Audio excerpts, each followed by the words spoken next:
Hello guys, welcome back to my new blog. আজ হলো সপ্তমী plus সোমবার। তো দেখি আজকে সপ্তমীতে লাঞ্চে স্পেশাল কি আছে। কিছু নেই, যা রান্না করি তাই করছি। ভাত, ধোয়াটা ভাত,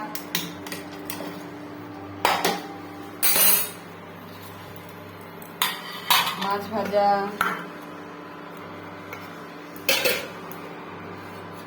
লাল শাক বাদাম দিয়ে মিশাতে হবে। লাল শাক ভাজা, বাদাম বাদাম দিয়ে লাল শাক ভাজা, এ হচ্ছে রসুন, যেটা আলাদা করে তুলে রাখা আছে। রসুনটা আমি খাবো, আমি বাদাম দিয়ে খাবো। আমি খাবো অবশ্যই। আর এই হচ্ছে মাছের ঝোল, আর এই হচ্ছে থোড়ের ঘন্ট, ছোলা দিয়ে মাছের মুড়ো দিয়ে থোড়ের ঘন্ট, আর কিছু না। আর শেষ পাতাতে মিষ্টি আর কোল্ড ড্রিঙ্ক। শশা শশা শেষ পাতাতে মিষ্টি আর কোল্ড ড্রিঙ্ক, যেটা এখন ফ্রিজে আছে, এখন আনতে পারছি না। তো যাই হোক, follow my page just blogs and subscribe my channel foodie Chiju. Bye by.